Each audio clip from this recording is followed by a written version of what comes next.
xnd upon d is equal to અહીંયા n plus 1/2 into જો lambda લઈએ અને એમાં જો xn ને કરતા બનાવ તો xn is equal to n plus 1/2 lambda d upon d.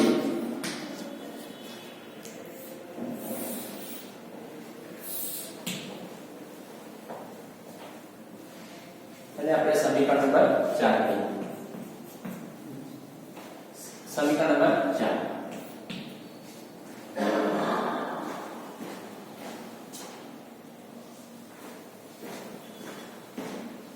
તો આ સમીકરણ 4 છે. એ સમીકરણ 4 એ વિનાશક વ્યક્તિકરણની શરત દર્શાવે છે. વિનાશક વ્યક્તિકરણની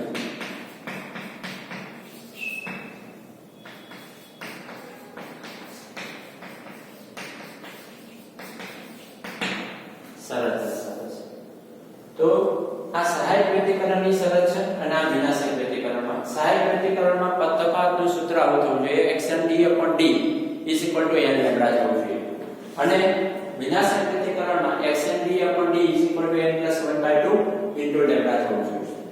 તો આ વિનાશક વ્યક્તિકરણની શરત છે અને પેલું સહાયક વ્યક્તિકરણની શરત.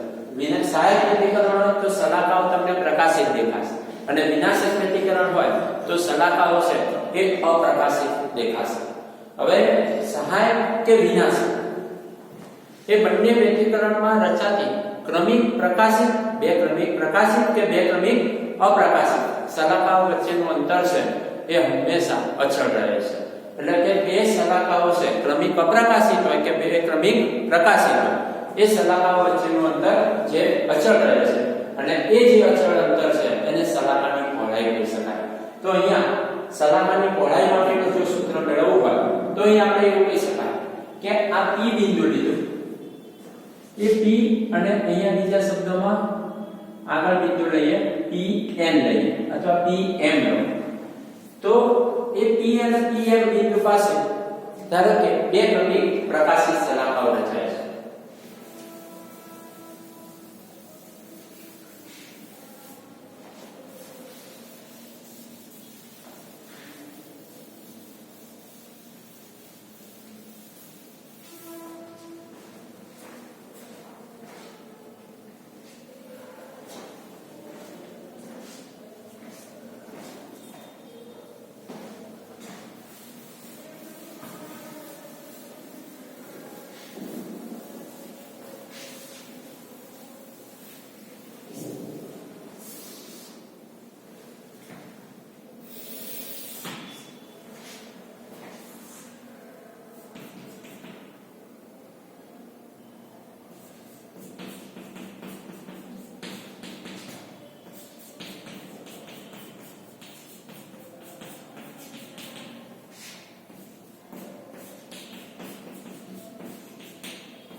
તો અહીંયા બે ક્રમિક પ્રકાશિત કે બે ક્રમિક અપ્રકાશિત સલાહકાઓ વચ્ચેનું અંતર અથવા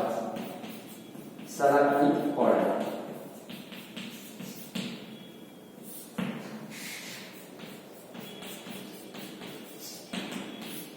સલાહકાની પહોળાઈ. તો હવે ધારો કે પડદા પડદા p અને pm બિંદુ બે ક્રમિક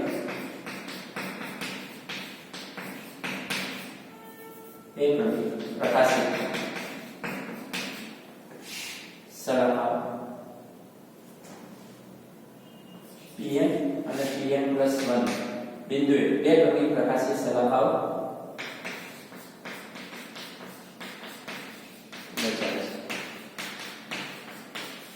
હવે જો બે ક્રમિક પ્રકાશિત સલાહકાઓ રચાતી હોય તો pm બિંદુ માટે આપણે વિચારીએ તો પદ તફાવત આપણે વિચારો તો xm is equal to m lambda d અને upon d m lambda d upon d અને pm plus 1 બિંદુ પાસે તો pm plus 1 બિંદુ માટે આ અંતર થશે xm plus 1 is equal to m ની જગ્યાએ આપણે m plus 1 મૂકીએ તો lambda d અને upon d હવે x આ સમીકરણ નંબર 2 કહીએ અને સમીકરણ નંબર આપણે 1 કહીએ તો સમીકરણ 2 માંથી સમીકરણ 1 બાદ કરો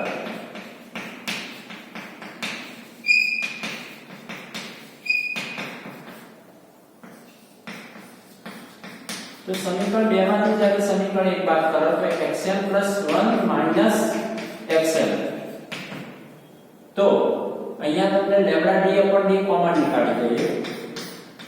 તો અહીંયા તમને જવાબ મળશે m + 1 - m આ m ઉડી જવાનું તો હવે તમને અહીંયા xm + 1 - xm = lambda d upon d અને આ xm + 1 - xm ને જો તમે બીટા કહી દો તો બીટા બરાબર લેમ્બડા d upon d જે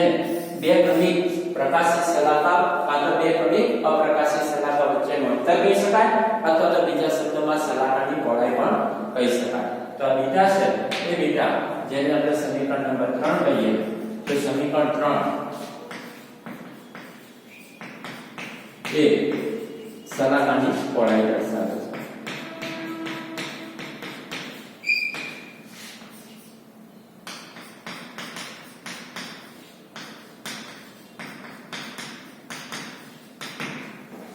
તો આ રીતે તમે બે ક્રમિક પ્રકાશિત અને બે ક્રમિક અપ્રકાશિત શલાકા વચ્ચેનું અંતર અથવા શલાકાની પહોળાઈ માટેનું સૂત્ર મેળવી શકાય હવે અહીંયા પડદા પર રચાતી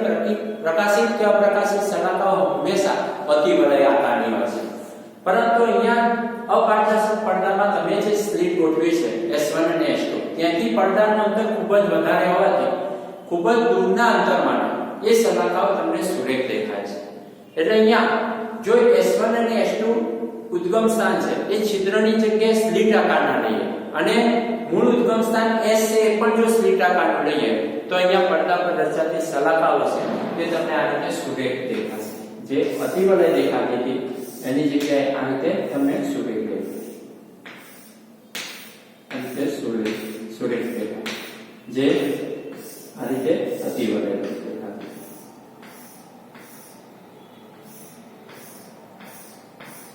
એની જગ્યાએ અહીંયા તમને સુરેખ તો હવે આ પ્રકરણના પછીના વિડિયોમાં વિવર્તન છે એ વિવર્તનનો અભ્યાસ કરીશું થેન્ક યુ